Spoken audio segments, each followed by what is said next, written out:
Your message to Hindus in Bangladesh who do feel under siege, what do you say to them? Don't go back and say I'm a Hindu, so protect me. हम भी गए थे, तुम भी जाओगे।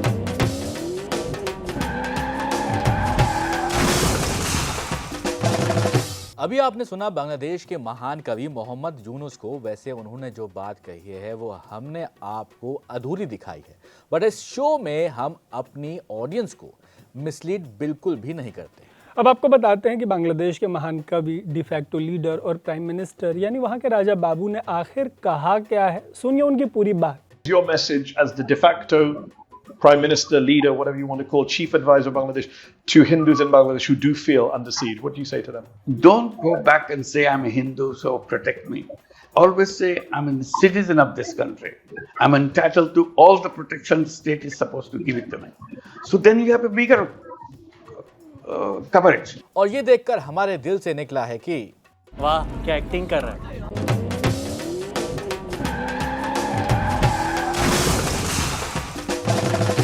ये सब देखकर हमारे बांग्लादेशी भाइयों का एक सवाल हो सकता है। सवाल ये हो सकता है कि उनके देश से आने वाले 2006 के नोबेल पीस प्राइज विजेता के बारे में हम ऐसी बातें कर क्यों रहे हैं। और इसकी वजह यह है कि जब हम ये स्टोरी कर रहे हैं उसके एक दिन पहले बांग्लादेश में एक हिंदू की हत्या कर दी गई। लगता है कि ये यूनुस को बताना भूल गए कि ये बांग्लादेश के नागरिक हैं, फिर कीमत जान देकर उनको चुकानी पड़ी। वैसे शुरू में हमने आपको यूनुस का जो इंटरव्यू दिखाया था, वो इंटरव्यू उन्होंने अक्टूबर महीने में अमेरिकी पत्रकार मेहंदी हसन को दिया था। और मेहंदी हसन ने बांग्लादेश में हिंदुओं के हालात से जुड़ा जो सवाल उनसे पूछा था, वो हालात बांग्लादेश में शेख हसीना के जाने के बाद से अब तक लगातार बने हुए हैं। देखिए 5 अगस्त 2024 को हसीना को माहौल बनाकर पूरा बांग्लादेश से भगा दिया गया। उन्हें इंडिया में शरण लेनी पड़ी। कहने वाले कहते हैं कि इसके पीछे अमेरिका का हाथ था। उन्हें हसीना का तानाशाही जो रवैया था वो बिल्कुल भी पसंद नहीं आ रहा। हसीना के देश निकालने के बाद जब शांति के लिए नोबेल पुरस्कार विजेता यूनुस के हाथों में बांग्लादेश की सत्ता गई तो माहौल ऐसा बना जैसे बांग्लादेश में रहीम राज्य आ जाएगा। लेकिन ये रहीम राज्य की परिकल्पना वालों को ये रिपोर्ट देखनी चाहिए। पिछले 7 महीनों में बांग्लादेश में 116 अल्पसंख्यकों की मौत हो चुकी है, उनको मौत के घाट उतारा गया है।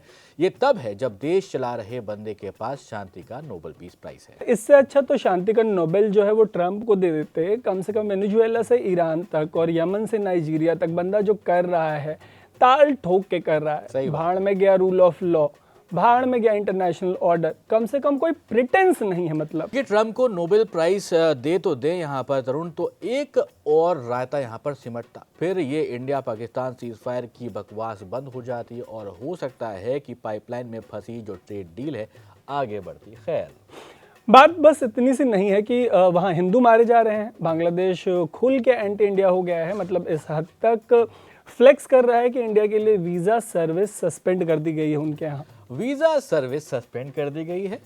ये कौन लोग हैं भाई जिनको बांग्लादेश के वीज़ा की ज़रूरत पड़ रही है? इंडिया में जाकर करना क्या होता है वहाँ पे? यार ये हमारे यहाँ के पढ़निहार किस्म के लोग हैं, मतलब पढ़ाकू क्लास। अच्छा। अल जजीरा की ये हेडलाइन देखिए, लिखा है कि इंडिया के जो स्टूडेंट्स हैं वो बांग्लादेश में भय के माहौल में जी रहे हैं, उनके अंदर बहुत डर बना हुआ है। और इस स्टोरी में हरियाणा के करीम नाम के इंडियन स्टूडेंट का जिक्र भी मिलता है। इन्हें जब भारत में मेडिकल में एडमिशन नहीं मिला तो पढ़ाई करने ये बांग्लादेश चले गए। करीम अकेले नहीं है, इनके जैसे 9000 इंडियन स्टूडेंट्स वहाँ पर भय के साए में अपनी पढ़ाई पूरी कर रहे हैं। मतलब बांग्लादेश में मुस्लिम भी खतरे में है।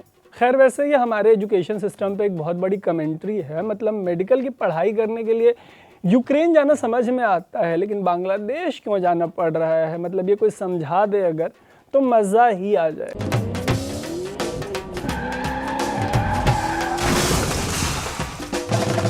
सही बात है, बांग्लादेश से यूक्रेन तक हमारे स्टूडेंट्स जाकर फंस ना जाएं, इसको फिक्स करने के लिए हमारे एजुकेशन सिस्टम को फिक्स करने का काम वॉर फुटिंग पर होना चाहिए।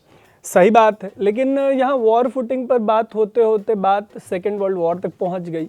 यूनुस आए दिन इंडिया के नॉर्थ ईस्टर्न स्टेट्स को लेकर अलाए बलाए बकते रहते हैं, कुछ भी कह देते हैं। और इसी वजह से इंडिया ने फैसला लिया है कि वेस्ट बंगाल, असम और त्रिपुरा जैसे राज्यों में सेकेंड वर्ल्ड वॉर के टाइम के जो एयर स्ट्रिप्स ठंडे पड़े हुए थे उनको रिवाइव किया जाएगा। यार सोबान, ये उस देश के मामले में हो रहा है जिनके लिबरेशन वॉर में इंडिया ने तन मन धन सब लगा दिया।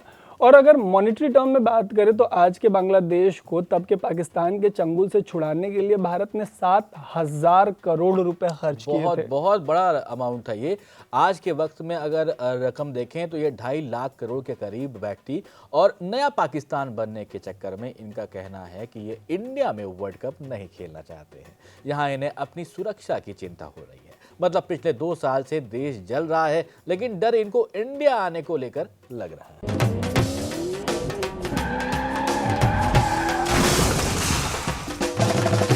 वैसे ये सबसे लड़ भिड़ रहे हैं। अभी अभी हाल ही में इन्होंने म्यांमार के जो राजदूत हैं उनको समन किया था अपने देश में। यार इस बार इनकी गलती नहीं थी। म्यांमार की तरफ से गोली चली और 12 साल की एक बांग्लादेशी बच्ची घायल हो गई थी। अच्छा जी, म्यांमार का नाम आते ही बांग्लादेश की पॉजिटिव तस्वीर बनती है। एक तरफ म्यांमार में मास वायलेंस करके ऑलमोस्ट जिनोसाइड करके रोहिंग्या कम्युनिटी के लोगों को स्टेटलेस कर दिया गया। वहीं बांग्लादेश ने अपने यहाँ कॉक्स बाजार में लाखों रोहिंग्या कम्युनिटी के लोगों को शरण दी थी एक दौर में। लेकिन एक सेकंड भाई, रोहिंग्या कम्युनिटी के खिलाफ म्यांमार में 2016 और 17 में वायलेंस हुआ था। इसको लेकर इंटरनेशनल कोर्ट ऑफ जस्टिस में एक केस चलेगा। तय ये होना है कि म्यांमार ने जिनोसाइड किया है या फिर नहीं। एंड वन मोर थिंग यहाँ पर कि भैया, जब रोहिंग्या कम्युनिटी के लोगों को बांग्लादेश में शरण दी गई तब शेख हसीना देश की पीएम हुआ करती थी। इंटेलिजेंट हैं आप। अब उन्हीं शेख हसीना को भारत में शरण लेना पड़ा है और फरवरी में हो रहे चुनाव को लेकर पूरी आशंका इस बात की है कि उनकी पार्टी को लड़ने की परमिशन नहीं मिलेगी। वैसे यही म्यांमार में एक और नेताएं हैं, बाद में उनके साथ बहुत बुरा हुआ, ऐसे ही एक यूनिस की जैसी नेता। एग्जैक्टली यहाँ पर भी एक नोबेल पीस प्राइज विजेता आंग सान सू की हैं। जब म्यांमार की आर्मी रोहिंग्या के खिलाफ जेनोसाइड कर रही थी तब वो वैसे ही चुप थी जैसे यूनुस बांग्लादेश में अल्पसंख्यकों के मामले में कर रहे हैं। फिर चुनाव वगैरह भी हुआ। म्यांमार की गांधी कही जाने वाली सूकी ने अपने ड्राइवर को प्रेसिडेंट बनवा दिया। काफी फिल्मी ड्रामा हुआ और क्लाइमैक्स में वहां की आर्मी ने सूकी को ही जेल में डाल दिया। वही आर्मी जिसको ये सपोर्ट कर रही थी। तरुण ये सही कह रहे हैं, ये वही आर्मी थी जिनके जिनोसाइड को सूकी ने डिफेंड किया था। एंड ऐसा ही एक इलेक्शन अब बांग्लादेश में होने वाला है। जताने वाले ये आशंका भी जता रहे हैं कि कहीं यूनुस का हाल भी सूकी वाला ना हो जाए। इन सारी बातों के बीच सबसे पहली बात तो ये कि बांग्लादेश की पॉलिटिक्स का चाहे जैसा भी कबाड़ हो रखा हो सोबान, सही कह रहे हैं, वहाँ की आर्मी को कहीं से भी म्यांमार की आर्मी से कंपेयर नहीं कर सकते। इस पूरी उठापटक के बीच बांग्लादेश की आर्मी ने बहुत ही डिग्निफाइड तरीके से बिहेव किया है। एंड अब लौटते हैं नोबेल पर। म्यांमार में शांति पुरस्कार के नोबेल वाली सू की जेनोसाइड सपोर्टर निकली थी। एक छोटा मोटा जेनोसाइड यूनुस भी सपोर्ट कर ही रहे हैं, आप देख ही रहे हैं।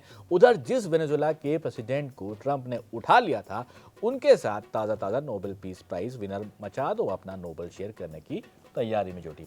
मचादो वेनेजुएला से ही हैं और इसी जेनोसाइड नुमा माहौल को देखते हुए हमारी एक कलेक्टिव अपील है कि इस प्राइज का नाम बदलकर इसे नोबेल वायलेंस प्राइज बुलाया जाना चाहिए आने वाले दिनों में। सही बात है।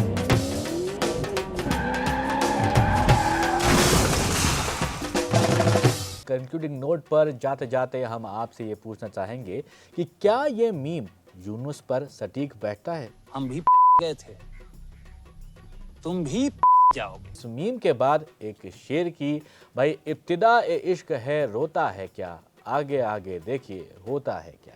यहाँ कवि ये कहना चाहते हैं कि फरवरी में बांग्लादेश में इलेक्शन होने हैं, उसके बाद जो होगा पता चल ही जाएगा। अभी के लिए हम लोग आपसे लेते हैं अलविदा। मेरा नाम है तरुण, मेरा नाम है सोबान और आप देख रहे थे द न्यूज़ लॉन्डे।